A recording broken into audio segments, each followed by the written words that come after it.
Hello everyone, Vijay welcomes you to the 8th capsule of English for competitive exams with grammar, words and comprehension. He talks as if he was my boss, or no error. He talks. He is third person singular and talks is verb plus ses, so this is definitely correct. As if, मानो की, जैसे कि, in the manner as.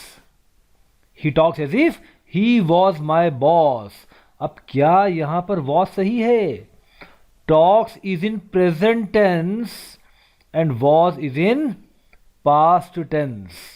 तो क्या है सही है? जी हां सही है. As if is followed by verb second form only. Then what's the error? Not only second form, but it also follows by plural verb. As if is followed by were. देखिए, plural past that is were is used with as if and as though. He talks as if he were my boss. He talks as though he were my boss. He acted as if he is in charge of everything. Wrong. He acted as if he was in charge of everything. Wrong again. He acted as if he were in charge of everything is the right usage. So please remember, were is used with as if and as though. He talks as if he were my boss. वह ऐसे बात करता है मानो कि वह मेरा boss हो. Now such contrarian looking rules are very common in all competitions, which are basically different from normally known rules. We call them contrarian looking rules, and they are very common in banking, SSC, CMAT and all these examinations. Word of the day. Lavina unknowingly blank the thief by holding open the elevator doors and ensuring his escape. Unknowingly बना है no से. अनजाने में, when you do something without knowing, तो आपने वो काम को unknowingly किया है. By holding open the elevator doors, elevator मतलब lift. By holding open the elevator doors, lift के दरवाजे को खुला करके पकड़े रखना. By holding open the elevator doors and ensuring his escape, और उसके बचने को, उसके छूटने को इंश्योर किया, सुनिश्चित किया. लवीना ने अननोइंगली में थीफ को डैश किया, लिफ्ट के दरवाजे को खुला पकड़ के और उसका बचना सुनिश्चित करके. कोर्स का मतलब क्या होता है? किसी को फोर्स करना. फोर्स समबडी बाय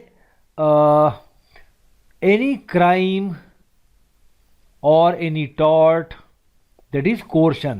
कोई भी अपराध करके, कोई भी दुष्कृत्य करके किसी को मजबूर करना, दैट इज कोर्शन. प्रोक्लेम्ड का मतलब होता है डिक्लेयर्ड. जब किसी चीज की घोषणा की गई तो प्रोक्लेम्ड. अबेटेड का मतलब होता है assisted somebody, helped somebody, usually in something wrong. कोई गलत काम करने के लिए इंस्पायर करना अबेटेड होगा. सैंक्शनड बहुत अच्छा शब्द इंग्लिश का. इसका मतलब अप्रूव्ड भी होता है और इसका मतलब बैंड भी होता है. गवर्नमेंट ने इतना पैसा सैंक्शन किया है, अप्रूव्ड.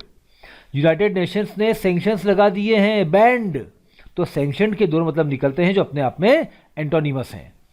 सॉलिसिटेड का मतलब होता है इनवाइटेड या वेलकम्ड. ओके, चलिए अब बताइए. Laveena unknowingly dash the thief by holding open the elevator doors and ensuring his escape. Laveena ने अनजाने में चोर को डैश कर दिया, लिफ्ट का दरवाजा खुला रखकर और उसका बचना सुनिश्चित करके उसको अबेट किया. लवीना ने एक गलत काम में चोर को हेल्प कर दिया. अननोइंगली डेफिनेटली वो घबराई हुई थी और लिफ्ट डोर पकड़ के खड़ी रही और चोर उस कारण भागने में कामयाब रहा. कॉम्प्रिहेंशन ऑफ द डे, ये आज के इकोनॉमिक टाइम्स 18 मई के मेन एडिटोरियल से लिया गया है. फर्दर इसके आगे ऑल्दो का मतलब होता है यद्यपि या हालांकि। Although the intention to have a legal framework for quality assurance in farm produce. Farm produce मतलब जो खेती की उपज होती है उसे कहते हैं फार्म प्रोड्यूस। तो ऑल्दो हालांकि जो इरादा है to have a legal framework for quality assurance in farm produce, कृषि उपज में क्वालिटी एश्योरेंस गुणवत्ता की गारंटी या भरोसा दिलाने के लिए एक लीगल फ्रेमवर्क बनाना। अब ये एडिटर यहां बता रहा है कि जो नया पैकेज डिक्लेयर किया गया है 20 लाख करोड़ का, उसमें एक लीगल फ्रेमवर्क की बात भी की गई है और इसको ऑथर कह रहा है forward looking.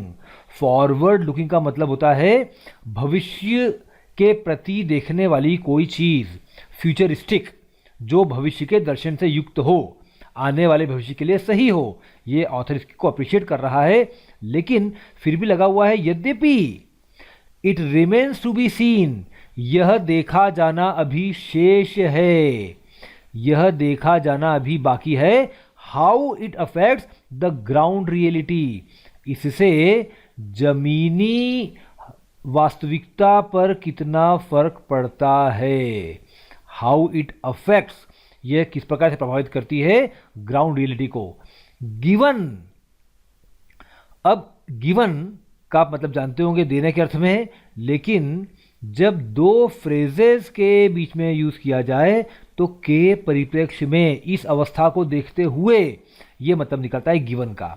Given incomplete markets and the lack of built spaces, अपूर्ण बाजार और बने हुए स्पेसेस, गोडाउन्स की कमी को देखते हुए या इसके परिप्रेक्ष्य में देखना पड़ेगा कि कितना यह अफेक्ट करता है जमीनी वास्तविकता को।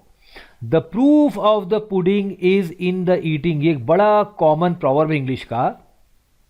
पुडिंग मतलब हलवा, पुडिंग का प्रूफ खाने में है। पुडिंग कैसा बना है ये देख कर तय नहीं कर सकते, खाने के बाद बताएंगे कि पुडिंग कैसा है।